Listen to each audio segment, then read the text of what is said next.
Join us now, Democratic Congressman Jay Auchincloss of Massachusetts and Republican Congressman Buddy Carter of Georgia. Any relation, Congressman? No, I'm the right Carter. I meant Linda Carter. No, I see. You're talking about President. Now, let me ask you, Congressman Carter. Slimmest of majorities can only lose 5, but I've heard that some of what some people would refer to as problematic members of the caucus, some of the more conservative members, are given the nod maybe to what Speaker McCarthy is trying to do. And I don't think he'd have trouble with the middle or the moderate Republicans. Is he going to get this done?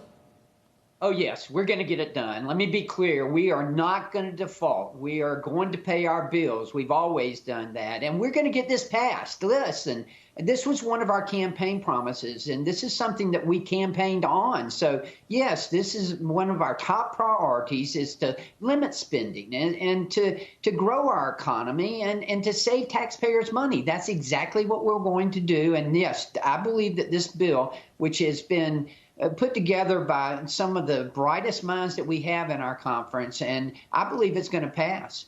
Well, people say at this point, and I'm going to get right to Congressman Auchincloss in a second, but Congressman Carter, people say that President Biden is holding a lot of the cards here and that the Republicans don't have any leverage. If this passes, do you think that gives Speaker McCarthy some leverage to bring President Biden and maybe even some I don't know, more moderate senators to the table on a possible negotiation for this?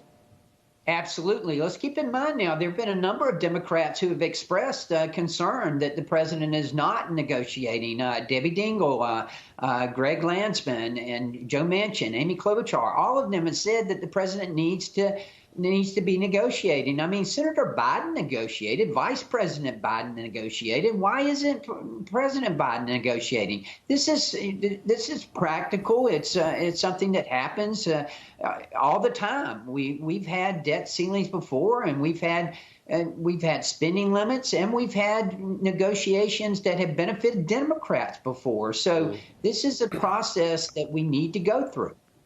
Congressman Auchincloss, I don't know how you feel about this. I don't know if it would be the end of the world if we did a little bit of fiscal thinking at this point. I know that the president's insisting on a clean raise. Do you think if he insisted on a clean raise and he's not getting that, do you think who would be blamed if we did go through the debt ceiling? Do you think he'll come and negotiate a little? Would you urge him to negotiate on something to send back to the House? Speaker McCarthy is wasting precious time, and the uncertainty about X date is already undermining the full faith and credit of the United States, which is one of our superpowers, both overseas and at home. There's 2 separate questions here that are being conflated. One is, how much does the U.S. government tax and spend? Of course, that's a political question that's worthy of a fierce debate, and the president, House Democrats, Senate Democrats are looking forward to conversations about that. The second question is, does the United States pay its bills on time? And Republicans and Democrats have always come together in the past to say, yes, of course we do, which is why Democrats crossed the aisle under President Trump to vote 3 times to raise the debt limit, and why we're asking Republicans to do likewise now, because that's not a political question, that's a fiduciary one. Right, but we do have 125% of debt to GDP. We know that the pandemic caused us to spend, for whatever reason, we're at 32 trillion. You can blame the Trump administration for the tax cuts, whatever you want to do. There is an issue at this point. And again, $32 trillion of debt has been accrued under Republican and Democratic administrations. Now, Republicans have tended to use it on tax cuts for the wealthy and well-connected. Democrats have made investments in infrastructure and clean energy. But the clear point here is that debt belongs to both parties and to the American people more broadly. And we can have fierce debates about how much we tax and spend, as we should. And we have a whole separate process for that. It's called appropriations. The debt limit process is the full faith and credit of the United States. Right now, what's happening is Speaker McCarthy is taking hostage our credit rating to basically appease the hard right part of his party that got him the speakership.